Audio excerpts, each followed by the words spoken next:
Edwards. You may know me from Sound Image Productions. I also have a couple closed roadie groups, one on Facebook called The Backstage Pass, another one called Death by Loadout. Come check us out. This evening with me is my good dear friend, brother from another mother, the one and only loudspeaker, legendary designer, greatest guy on the planet, Bernie Broderick. How you doing, buddy? From this point in the future, I want to be referred to as Troy McClure. Troy. That will be my new stage name. I'm Troy McClure. I love that. Sounds good, you know? And Troy McClure, that is the Simpsons character. Right? I think it used to be done by Phil Hartman or something. I'm Troy McClure. He did all the greatest voices on The Simpsons. Yeah, man, Harry Shearer carries a lot of that way. Yeah, he did.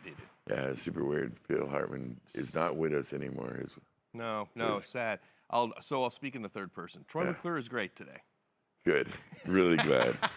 What'd you do? Did you get up early and go out this morning? I did. I had an adventure.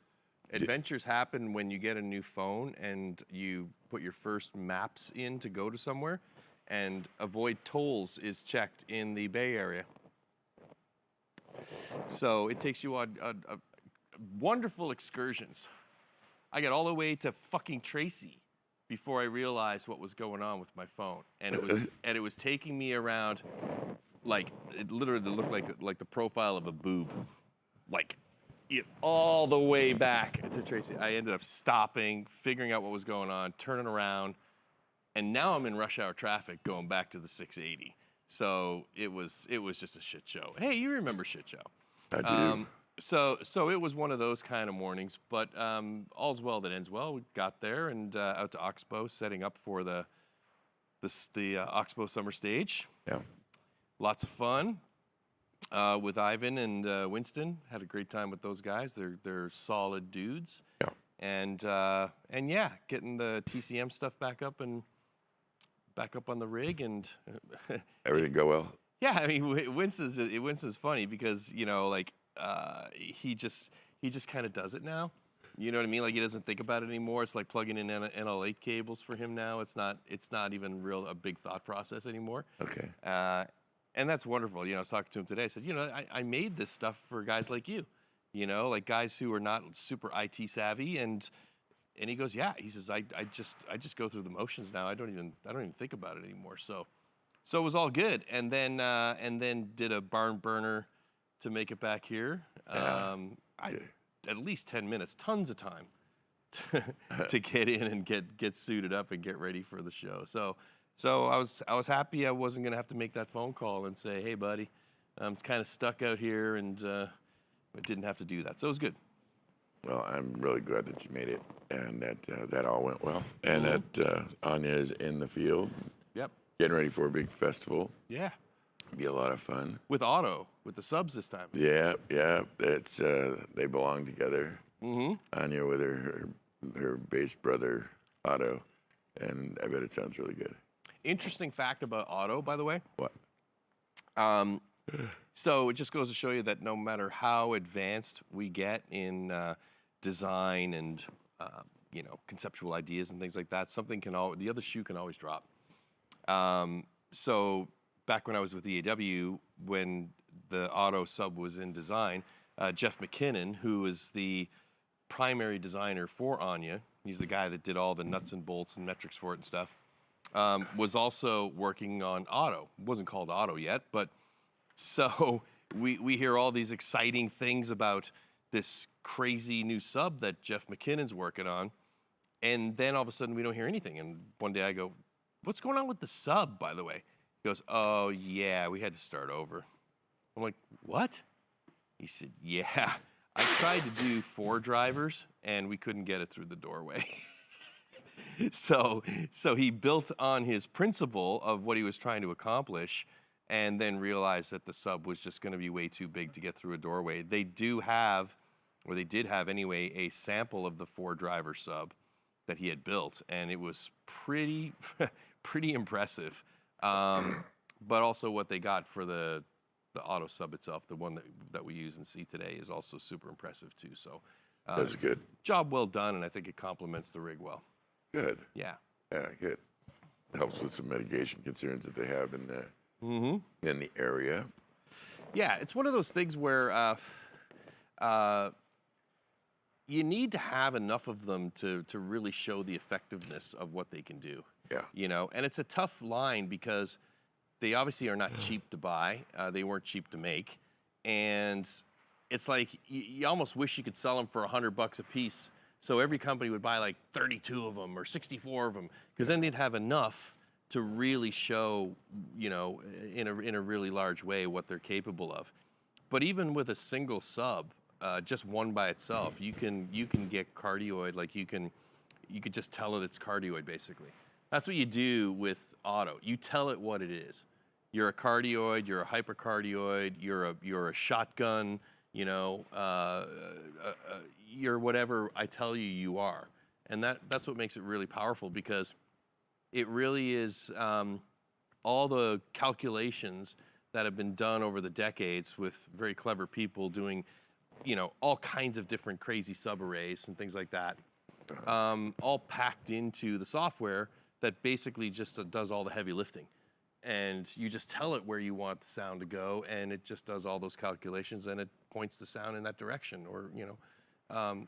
But what's really powerful about it is when you hang the auto right next to Anya, like when you fly them next to each other, Yeah. which is what's being done at Oxbow. Yeah. When the software calculates the coverage of Anya, it simultaneously is doing the coverage of auto, but because they're in the same vertical plane, Yes. they cover the same. So there's no, so in other words, when you walk from the front of the stage to the back of the coverage, the balance of subs to Anya remains constant.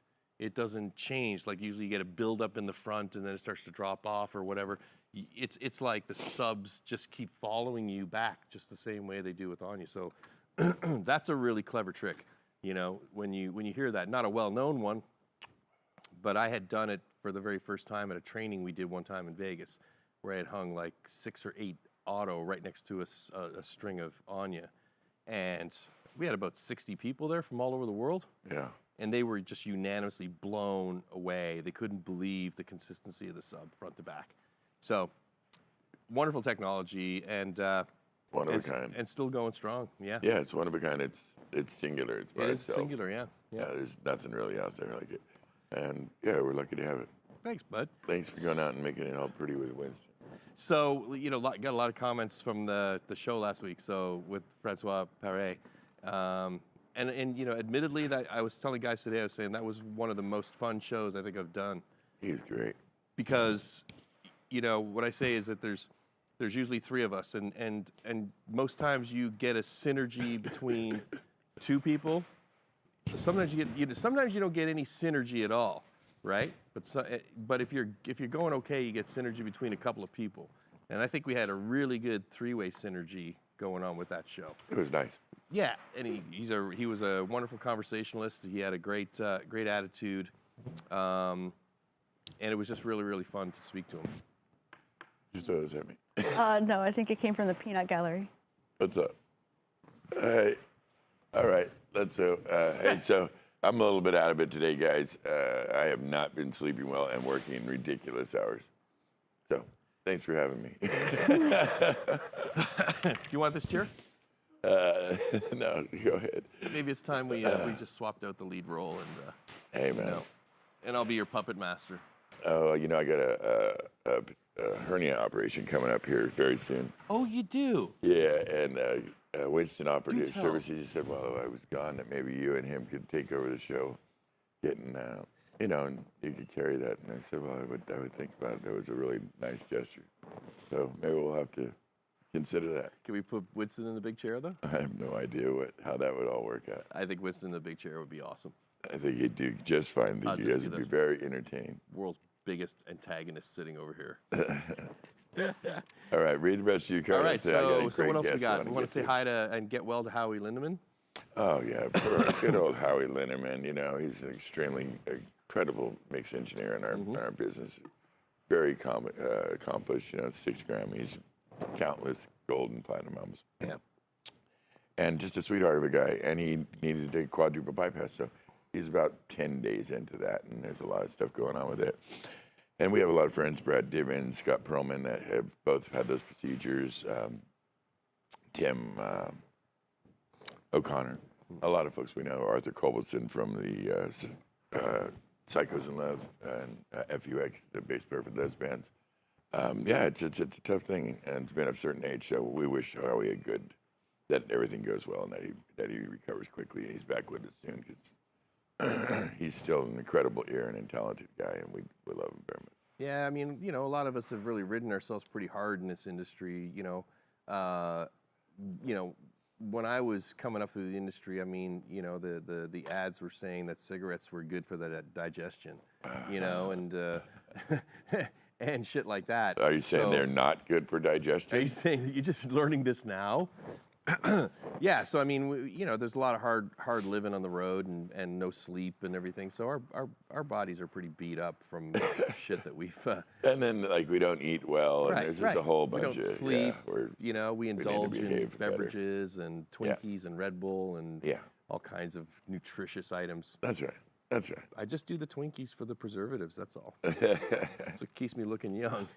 That's what it says. You got bright eyes. We're gonna send a shout out to Alan. He's out kicking ass. I mean, I don't even know what the guy looks like anymore. He's been out there been on the road for 2 or 3 months now. Yeah, and man. I think he's just circling back this way and finishing up with a great Primus, doing that tribute to Rush, Farewell to Kings. Right. I know he's very happy. What a He's out there great show. doing their lighting. He's our lighting designer and their lighting designer, of course, in Incubus. But he's out with Primus. I think he's coming back through this weekend. Going to be in San Jose, and I think he is tomorrow night. He's in Sacramento and in San Jose. Okay. I'm going to pop down and probably drag my wonderful, amazing girl with me, the great Jackie, and we'll go say hi, check him out, and look at his pretty blinky lights.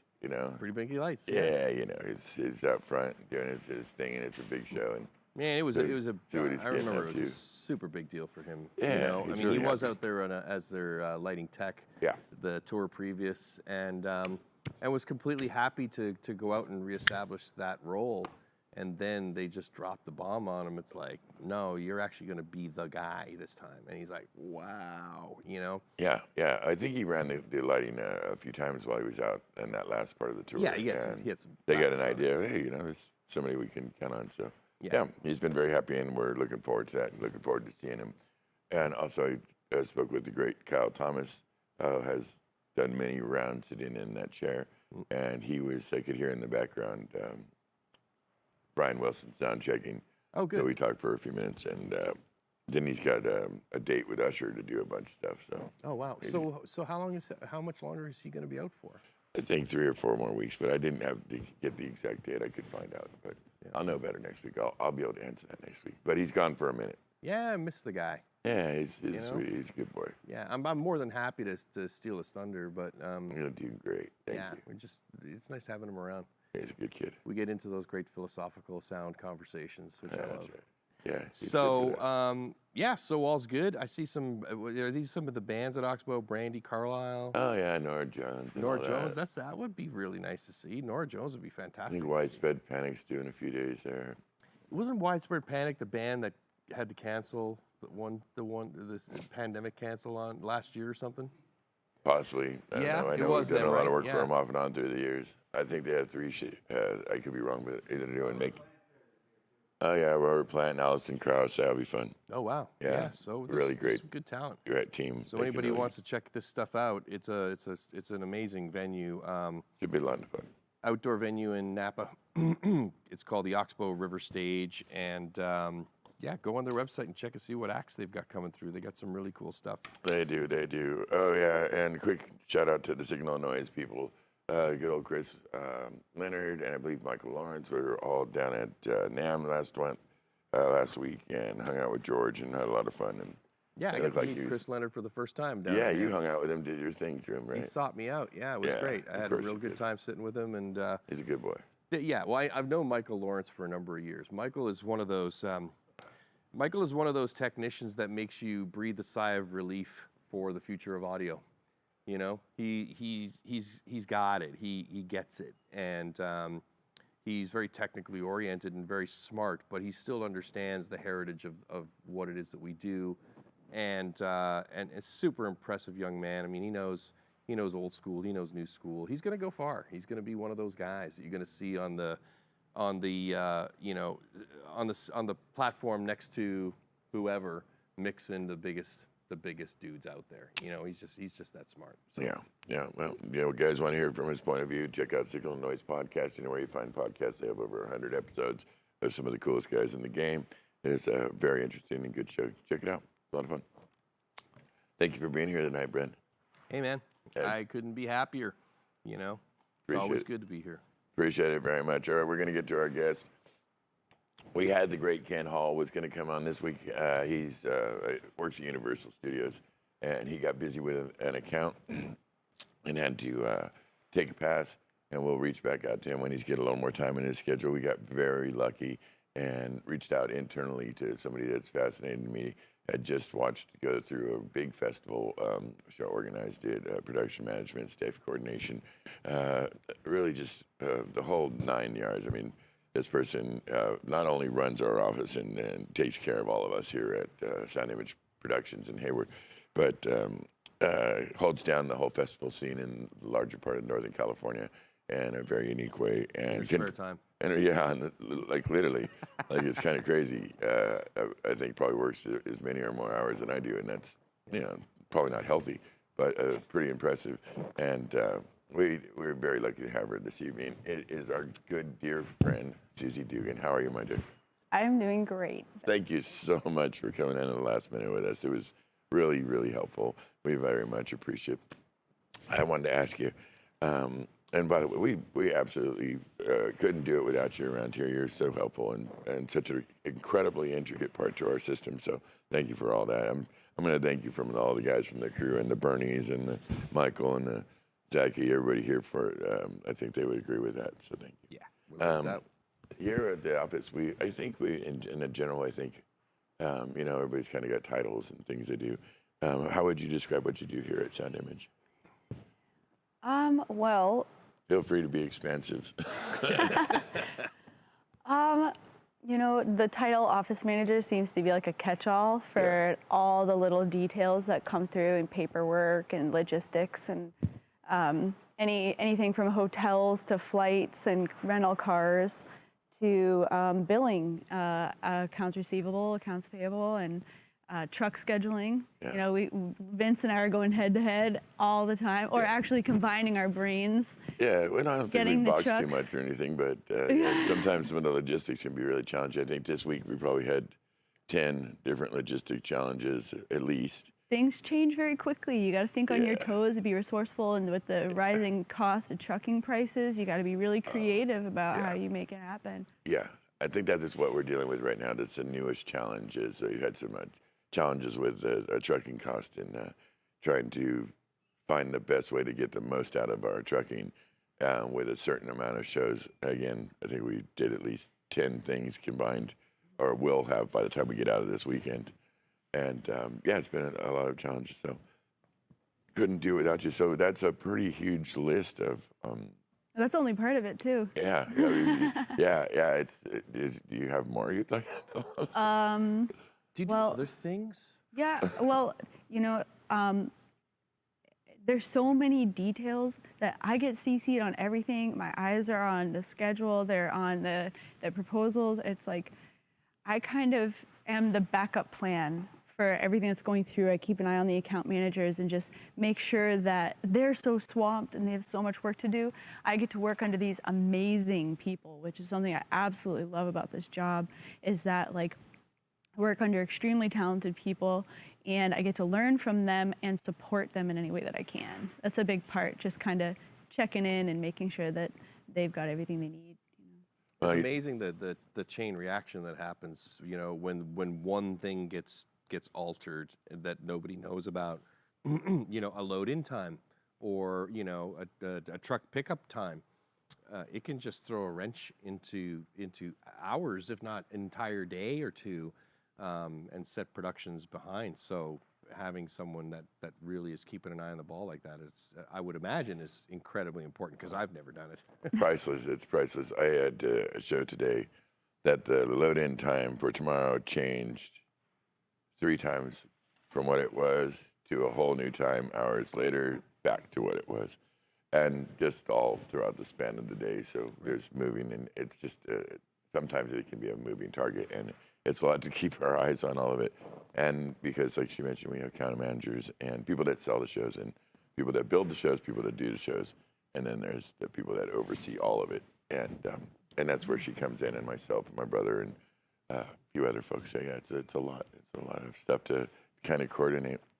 I mentioned that you do a lot of work when you're not working here, and have historically done a lot of work in the Northern California scene, the Northern California music scene, live music scene.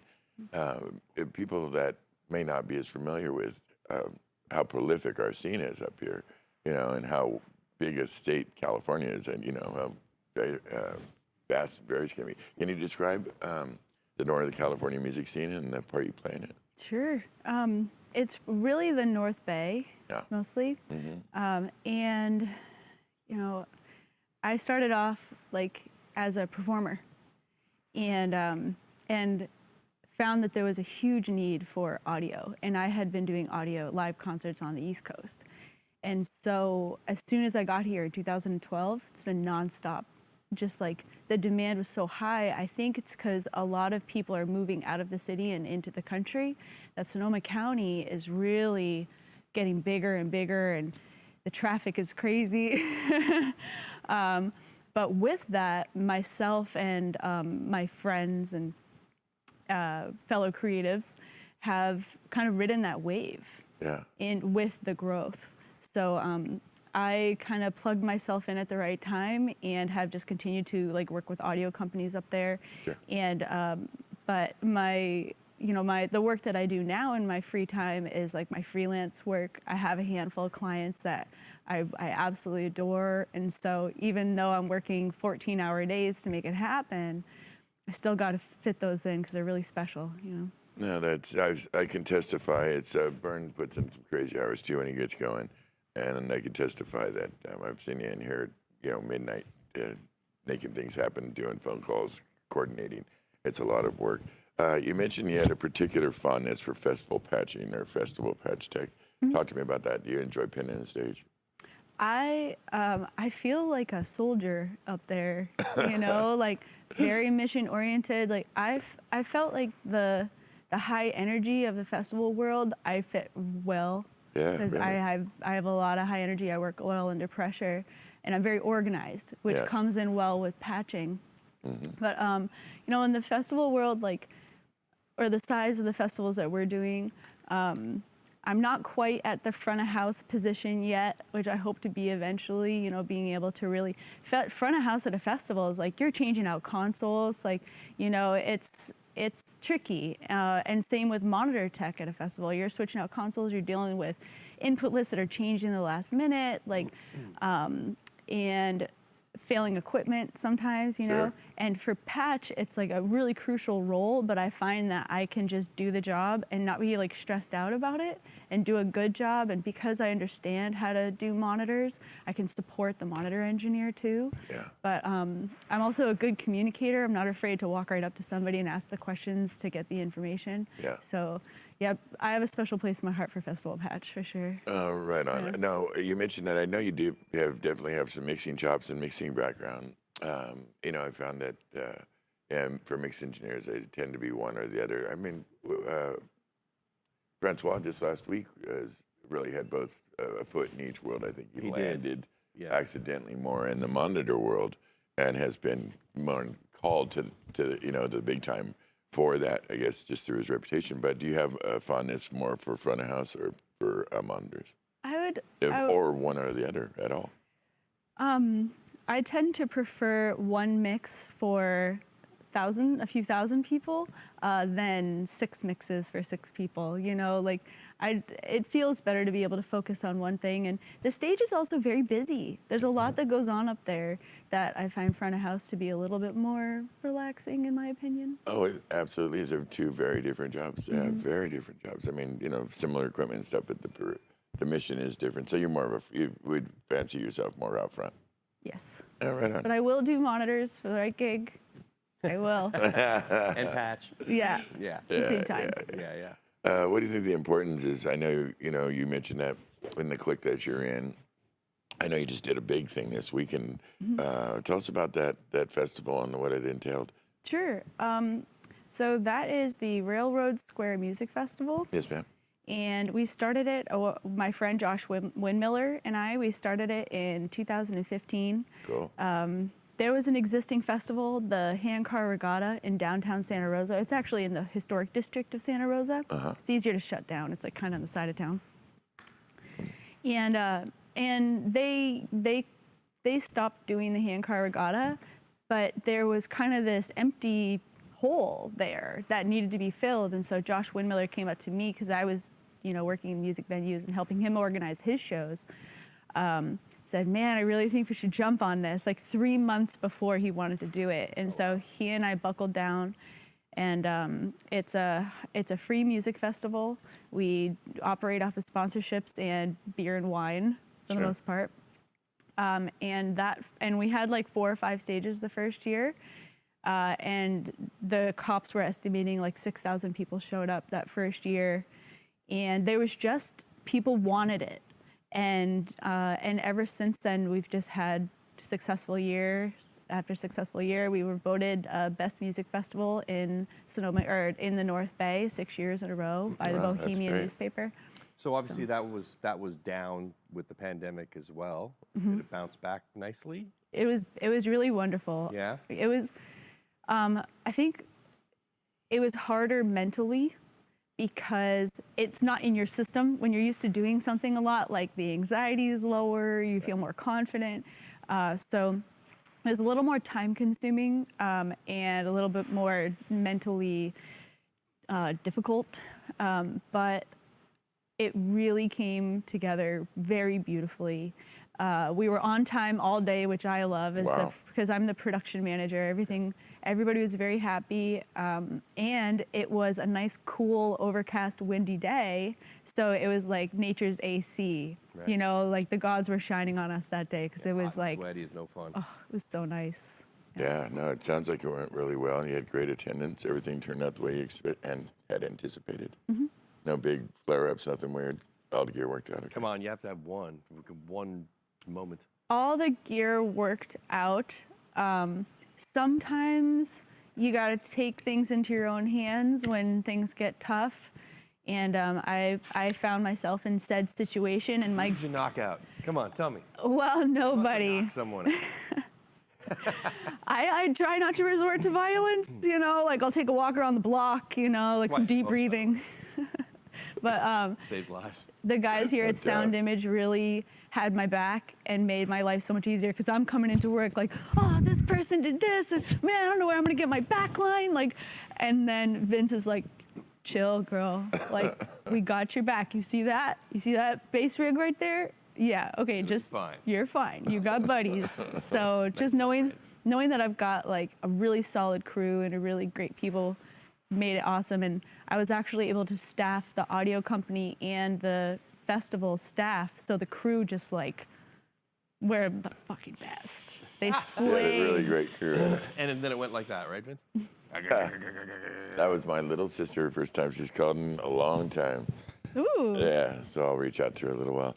Well, it sounds like it went really well, and I think part of that has to come down to you and your planning with your partner and all the hard work you put into it pre-festival. Because, there was countless days and many, many hours. And Many that's, hours. where preparation comes together with performance and you get excellence. Well, and one of the greatest, this year, one of the biggest responses that we've had from mostly the bands that came in and the staff was the level of organization. That's the number one comment. And that people's favorite band, Tamborazo Santo Domingo, Yeah. was a band that I picked. So They're good. I pretty saw excited. a little clip or something, right? It was like a band-to-band. yeah. Yeah, they sounded great. But yeah, I got a lot of responses about that, and that really just it makes me know that I'm doing my job and I'm doing it well. So And a festival production is like an iceberg. People only see what's sticking out of the water. top. They don't understand how many days or weeks of pre-planning goes into having just a band go up on stage and do their music. It all seems so simple when you're there and doing it, but man, there's reams and reams of work that go into making that happen. Oh yeah, Yeah, festivals can be Lots of brutal that people, way. Lots of discussions, lots of emails, phone calls, everything else. And we're closing down Railroad Square, so we got cops there, That's something to worry barricades, about. You got yeah. lots of political stuff going on, things like that. Yeah, no, I get it. Store owners mad that we put a dumpster next to their store, you know. But I don't. your store. But luckily, I don't have to deal with that side for the most part. Well, what do you think the importance of, you mentioned that you were staffing the sound companies, the vendors, your crew, the on-site crew, I imagine stagehands, utilities, stuff like that. Mm-hmm. What's the importance that you find in networking with outside people or people in the scene? How do you keep your relationships current and going, especially after something like COVID?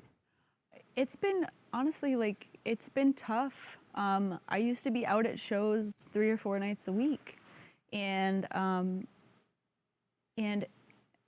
I find that if you put in the time, Yeah. you can get the results. I find that some people are like, we're short staffed, there's not enough people out there, and so I just get on the horn and call everybody, and I shook out some high quality people. Yeah. So I think people, especially when you're giving them something that they want, Right. you can find those people. But it's events like this and concerts in general that allow people to network and create new opportunities. I mean, I think I created, now that I have a full-time job, I'm not freelancing as much. Yeah. And so I have to say no all the time, but I'm creating jobs by saying no because I'm giving the work to these people. So since Sunday, I think I got 3 people jobs that I just couldn't do anymore. So that, the value of networking is really Kind of big. critical, right? Yeah. They got to be in your Rolodex, though. Well, she has Call friends me. too, you know what I mean? So she's got to. she didn't shoulder tap us from much more than some speakers and some, sticks and stuff, some mics and some stands. But if she would have had to, I would like to think we would have availed her of our rather deep and lengthy Rolodex. Anyways, it's the networking, it's the friends, it's like it's the 3 of us here. We're actually from 3 different entities, but we're all kind of one thing too. It's a very interesting thing. With staff coordination and event organization, do you find any particular challenges? I know that you find, I think you do really great at staff coordination. These 2 departments or areas in our business that you find any challenges with, or you're especially adroit with? Other people's staffing. Yeah. yeah. If I've got my hands in if I can know who's going to be there, where they're going to be, at what their phone number is, then I feel comfortable. It's when, there's even, and it's not always other people's fault, These staffing companies, these reputable labor companies, they have people that just won't show up because That's insane. Yeah, it's really you is. order 10 hands and 5 show up, and it's not that the companies are doing anything wrong. It's just that there's a different mentality now after COVID about I just don't feel like going to work, Yes. So. That seems to be the case. We had, we did Stagecoach, and a Stagecoach is just a follow-up to Coachella, and a bunch of my friends were at Coachella, a bunch of our brothers, sisters, and I know that the main stage was short 15 hands one day. I think the ancillary stage were short 10 on average. And this was simply that people showed up on the in and did not come back for the out. Not that uncommon, but man, what a trial. And you're right, the things have been really different lately. In the industry with some folks, people's outlooks on life, not quite the sense of urgency to keep themselves working and pursuing things. So yeah, it's been a hell of a challenge. I had to ask you a second thing that's strictly between me and you and our experience working together. Now, you may have noticed my desk, and I know that you're not a huge fan of This guy. Battle Do equipment. you guys know what's on this table what right is here? with your Does the audience know he has a weapon locker on his desk?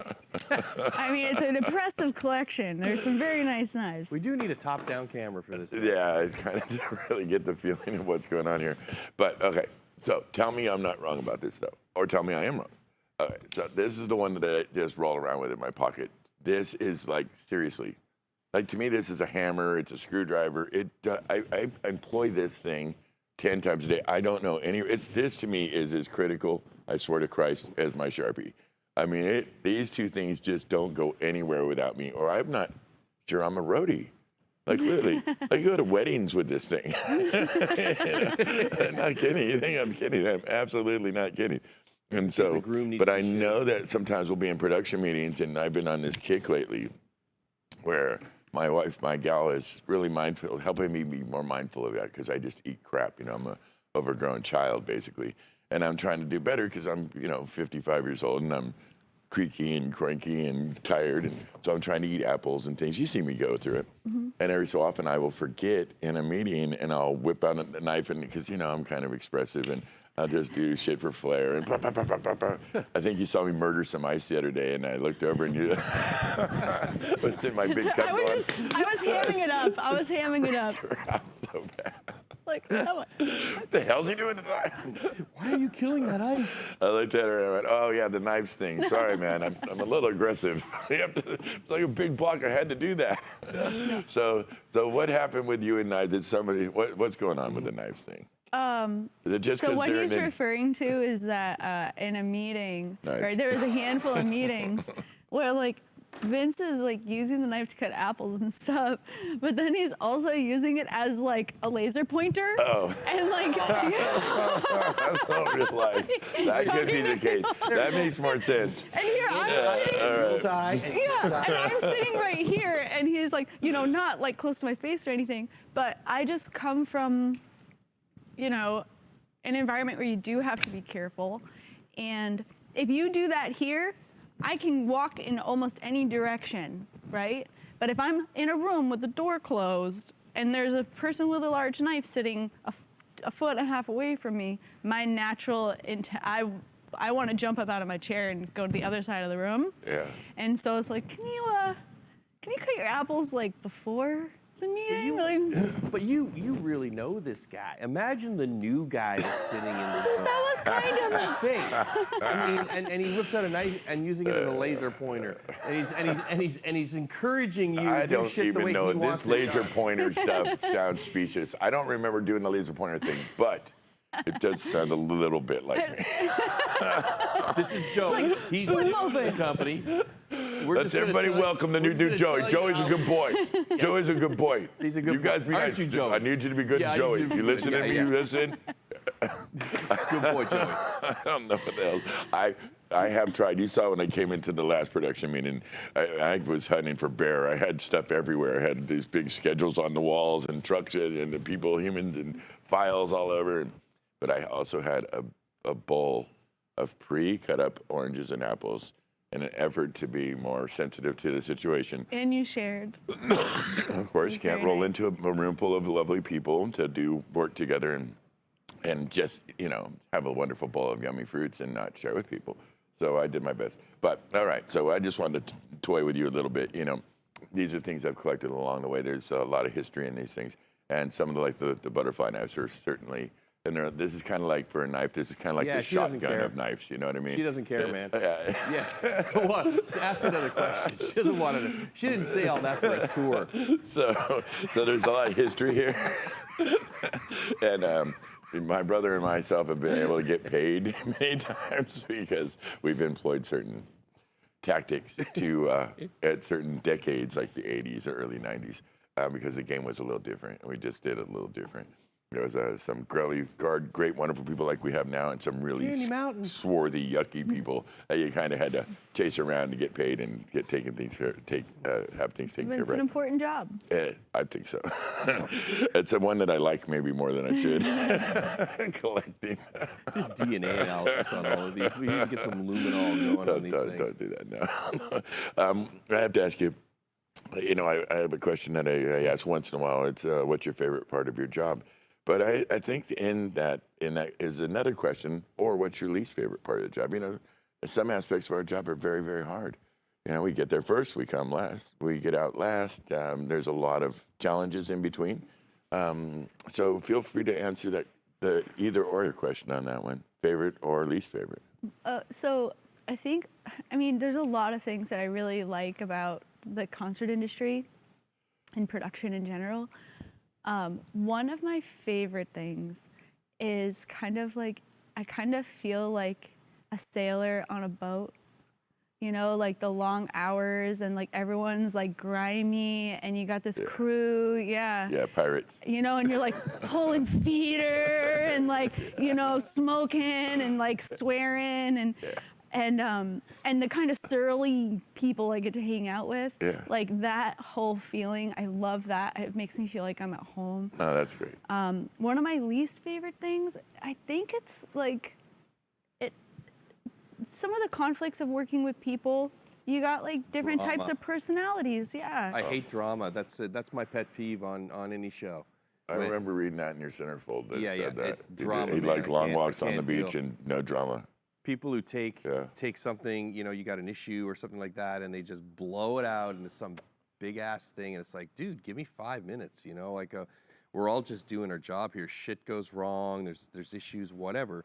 We'll figure it out. You know, there's not a roster of shows and tours that have been canceled because of technical problems. The show always goes on. Some people just make it their thing, you know? It's like everything's a verbal fucking Some slice of people drama. seem to thrive more in the sense of a chaos or Yeah. in a certain almost artificial urgency. And sometimes that heat is it's If you're not dependent on a seeing certain results. necessity. It's not always necessarily the most efficient way to approach a problem. Not when you're dealing with talented, dedicated people. And you have to separate and remember sometimes it seems that there is the audio nerd types and the creative types. Yeah. And sometimes those two will mix a little bit oil water-ish. And it doesn't always go so well. But you know, it's a part of our business and And then you own a collection of knives. yeah. And the Problem experiences. solvers. You know, I just want to let you know that they are finding those bodies in Lake Mead now. Oh, dude. Yeah, I saw that. It's kind of an interesting situation there. I digress. Yeah, you definitely just digress. Hey, I want to ask you. You know, we've done we've done a batch of these, and there's a noticeable. Are you okay, buddy? Do you need some more rum? The captain. The captain. It just gets spicy. The captain's been speaking to her. All right, okay. It's okay. It's Back. okay. Here on the Pulling that show, feeder. we were excited to have you on. First of all, you check a lot of boxes of the career, the things you've done in your career path, and but frankly, as a woman in our industry, it's a unique place. We seem to be dude heavy, a lot of white males in particular, and I wanted to know if there was any special circumstances or things that you've experienced as a female in the industry, anything that we could be doing better or different? We would like to encourage more women in our industry. Yeah. What is it that we could be doing to do that? That's like 3 questions. Sorry. Yeah. So, so I think the first question was, what is it like? Do you notice, me and you actually had a little thing one night on a show, remember? Uh-huh. And we were in a weird incline. It was like 3 a.m. It was cold. We were working on a high deck. And I don't know, I thought a couple guys were carrying decks. But I think it was also because there was a couple dudes standing around. And it pissed me off. And I was like operating a lift or something. And I said something to the effect, I don't remember exactly, but I think it somehow offended you. It came off like, why are you not helping this girl or something like that? Yeah. You were like, no, don't lift that. You guys lift that, Yeah. And It's a male thing, and I apologize if it was offensive. it's not. I don't get offended by those things, but I do go like, hey, dude, I have 2 arms, 2 legs, and a brain too. I can lift a deck, and I appreciate people looking out for me, but I also I'm not in the industry to take it easy. Yeah. I like it's how I stay in shape. And Sure. and I also I believe in being part of a team. Mm-hmm. And I like to carry my weight. I'm not trying to do any less or any more than anybody else. Just do my part. Yeah. Don't stunt my growth, basically. No, she helped us load a truck the other day because here largely you do a lot of clerical and other really more big brain stuff. The muscle you seem to be working is the brain. And my eyeballs apparently looking at the screen all the time. Oh my God. Oh God, the blue screen syndrome, that is rough. I know what you're going through.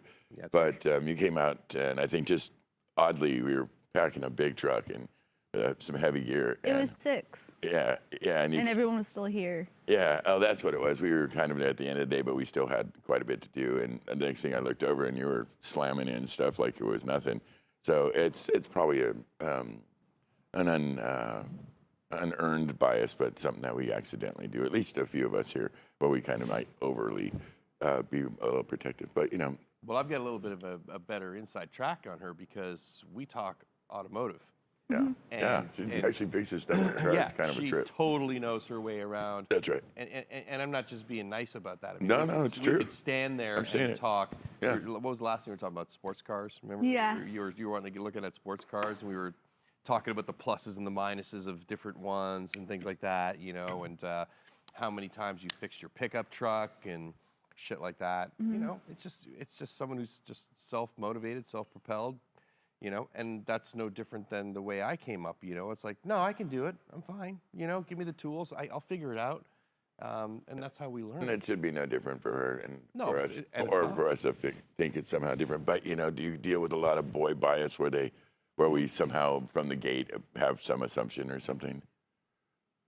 No, not. I mean, I wouldn't say it happens that often. Good. I find that like a lot of people are excited that I'm into it, and they want me to do what I want and like support that.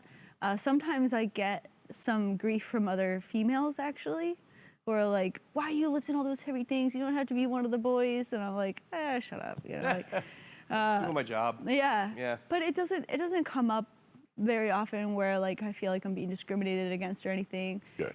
It was a problem in my early career of like really trying to get my foot in the door and not being able to understand potentially dangerous situations where That's the same for everybody. I Yeah. mean, there's young guys here we talk about, like, be careful, man. Like, you could tell it when there's inexperience involved, which doesn't have a gender. It's just, you're just inexperienced. You can feel it, you can see it, and you watch out for those people, and you make sure. And sometimes they're not the right ones to be doing these jobs. It's like, you may want to get into like, doing taxes or something because you're not really cut out for this. Yeah. So I could see it the same way. You had a history of coming up. You had to, learn, and so now people are comfortable with the amount of knowledge you have, and everything seems to be going just swimmingly. Yeah. Yeah. Very cool. I was curious. You said you came here in 2012. That's to the West Coast, Yes. and that's from out of the Boston area or Rhode Island, From there, I moved New out here Hampshire. from Albany, New York. Albany. But I came from Cape Cod to Western Massachusetts, then to Boston, and then Albany, New York, and then out here. Gotcha. So you've had a batch of time in the industry. Like I mentioned in the intro, you've stopped in the mixing department, production design and management, staff coordination, event promoting and presentation. You really kind of got your fingers in a lot of different parts of the pie. You're not afraid to pin a stage. These are really important things. It sounds like you're kind of a one-stop person in many ways for pretty much a live show, any given live show. I would imagine there's a lot of people that would envy your position in the industry. We certainly know. We think you're badass. What kind of advice would you give to young people coming up to like a career track? Is there any advice that you have that would help them get into it successfully and stay in? That's a really good question. Bernie told me to ask it. I can't. That's why it was a good question. Yeah. Yeah. I don't. Well, okay. Like, I didn't go to college really for this stuff. I did a little here and there, but the demand for work was so high, and I was making good money that I was like, why am I going to go to school if I already have a good job? And I find going to college for it, it's like, it's not going to get you the job, Yeah. but it's going to make it much more likely that you'll get there. Yeah. But for me, like, I was so intrigued by the whole industry that I just wanted to try everything a little bit. And that helped me be really well-rounded. So it makes me be a good production manager, a good concert producer, because I really understand the whole system. Sure. But You know, if you know what you want, put yourself out there, start volunteering, start interning, get your feet wet, because it's the skills that you get when you're doing it that's going to make you stand out. Couldn't agree more. And I found that, like, by doing it, I was able to narrow down exactly what it was that I wanted and then shift my focus. Because when I was younger, I was like, what? I'm supposed to pick what I want to do now? Like, I got to go see some Sample shit. it. Yeah. So, Totally reasonable. but sampling things, putting the time, read your email. Where's the camera? Read your email, answer your phone, check your voicemails, because communication is actually an extremely important part of being a professional. Right. Yeah. You're right. When they get an immediate reply about something, when you seem like you're on the ball, that's what they're expecting from you when they work with you in person. They say, well, obviously this person replied within 10 minutes, because out of 100 emails, you may be one of 10 people who reply quickly, and the rest let it go for days. And the person, early bird gets the worm. Right. Well, They're trying to fill a position. You're the first one to call back. Yeah. Yeah, no, on my pages, so you have guys Know the Beard this week, Know the Beard Tanner's in LA with the Marleys right now, or Chad Oleg, all kinds of folks were reaching out, looking for Eric Rogers just had his birthday. Happy birthday, Eric. You know, these are badasses in the game, and they were looking to fill seats, put up a general, hey, I need a PM or I need an A1, whatever they were. And within minutes, they were filled. These positions were like, I see it all bam. the time on social media. Yeah. I need truck drivers. I need this. I need that. Yeah. Know, it's like it's just everywhere. Yeah, so the communication, that is really solid advice. You couldn't be more right. We have troubles with this sometimes, with folks being easy to communicate with and try to give them work. And so really good advice, strong advice. I couldn't agree with you more. Yeah. Listen, I love that we're kind of right on time. I'm going to throw out a general, anybody want to go to dinner after this, I'm paying. So think about it. Except for you guys, not the technical crew. Yeah, because The lights are going to go off and the mic's going Yeah, you guys fuck off. That's what he's saying. Really. I did not say that. I he'll just said shiv no you. food for you. He said that. Or he'll shiv you. You can come up and pick your own blade, though. No, I would love to take the whole crew out to dinner. I love you guys. Thank you. It was really delightful to get to talk with you. You know, we want to do our best. We couldn't do this here without you. I'd like to thank you from the top of Sound Image Productions here in Hayward, which is my brother. I know he couldn't do it without you. He depends on you a great deal. And then that coordination, that kind of comes through the office, through you, and to me, so I can get him out the back door and get the gear out to the shows and the people where they need to be. Really, you're the kind of the hub, you know, and a lot of these other rest are spokes.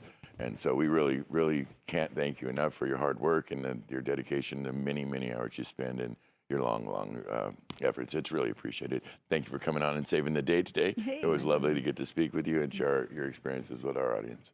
Thank you. It was a treat. Thanks, buddy. Can I throw in a little something before we get off the air? You can do it however you want. Is it a plug? It's a plug. Plug, go. Give it to So, us. What do you got? That was, I was going to ask you that question. what's next? Oh, what's next? Yeah. Plug. Oh, well, what's next is that I really want to take my job here very seriously, and I want to focus on getting really good at doing this. And there's a lot of gear here, so I can spend as much time as I want, like fine-tuning my skills. Yep. So I'm turning away some gigs, creating jobs for other people, so I can focus on doing this job the best I can. I'm very excited to do that, and I'm excited to get more sleep because I am very tired. Yes. And then, yeah. So That's the captain. If you weren't so interesting during this interview, I would have been asleep twice by now. So thank you for that. That's why he wears the glasses.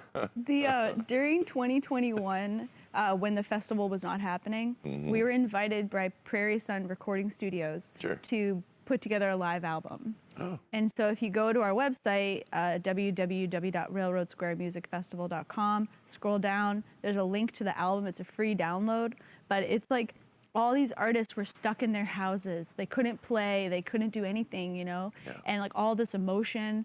And so all the songs in the album, it was the first time they ever played them to like a live audience, first time they'd ever been recorded. And it is like a beautiful album. So if you got a second, and we partnered with Hen House Brewing Company, and they made a beer dedicated to the Railroad Square Music Festival called From the Heart. And it's delicious. So if you see it on the shelf, there's actually a QR code on the can that sends you to the album. But if anybody's looking for some good new tunes and wants to get a sample of artists in the North Bay, you can listen to that album. It's really good. And what was the website again? One more time. RailroadSquareMusicFestival.com. All right, RailroadSquareMusicFestival.com. Go check it out. Some free, great music. We have some amazing musicians in our area. We're very blessed that way. It was an absolute treat to have you on. Thank you for sharing your experiences with our audience. Thank you. And we'll see you around work, huh? Yep. All right, and I'll keep my knives in my pocket. Get the change in the oil in my car, would you? There you go. Well, that was a delightful interview. She's lovely, and I can't say enough about, really, we get into some logistical challenges around here. We always conquer. The show always goes off, always. Know who you can count on. But, man, it really helps having qualified people that can help you kind of dig through the weeds a little bit and get to it, and I couldn't do the thing without her. I want to thank you for coming in right under the wire. And I apologize for coming on a little bit late. I was doing some last-minute rectal cranial inversion. Some last-minute gack. Yeah. And so, but I appreciate all the folks that turned in. I want to say hello to Charlie Sawicki, and it looks like Steve Ray and Susan Kearney and my lovely wife, Jackie Canterbury, and the good, the great, badass LD, Tony Lewis. Next week, we're going to have a dear, dear friend, really one of the, I'm all the time with the kind of descriptors like, guy's a very sweet guy. You've got a lot of dear, dear friends, but you only have one true friend. We established that. It's you. But we're going to have Rob Robertson on. Oh, good. Now, I don't know anybody that knows Rob. Rob Robertson is a top lighting guy, top lighting professional in the game. He holds down the properties of the Fillmore, the Warfield, and the Fox, our premier outfits up here. He works with bands like Tenacious D and Whitesnake and anybody else. But mostly what stands out for me with Rob Robertson, let alone his complete and total mastery of the science of lighting, is what a kind and professional individual he is. Plus, he owns and totally, completely understands the IATSE lane. He is one of their top lighting professionals. And I've been waiting to get him on for many months. And we finally found some time. He's going to come in next week. He's going to sit right there. And we're going to have an absolute delightful time with him. He's just a book of knowledge and experience. And I do love it when we have our guests here. Yeah, it's so much better, isn't it? So much This better. was just a treat having you in the house tonight. Yeah, it's better Some than of these the people Zoom that we've stuff. had on in the last few weeks. I mean, if we could have had them in the studio, you saw how good it was just doing it from remote. But if we had had them here, My we'd goodness. still be talking the next day. Yeah. It's we'll take them as we can get them, but yeah, I always prefer the warm body. It's just something that's easier to relate to. Anyways, we appreciate you coming out here. We know you got a lot of choices out there. There's like 1,000 places to go. We did this in just under an hour, which is always the goal. Please come and check us out every Thursday night, 7 p.m. Pacific Standard Time. We'll keep trying to have new and interesting guests for you. And, we do this because we love it. I love these people. I love this game. I love what we do. And we have a lot of respect and appreciation for you guys.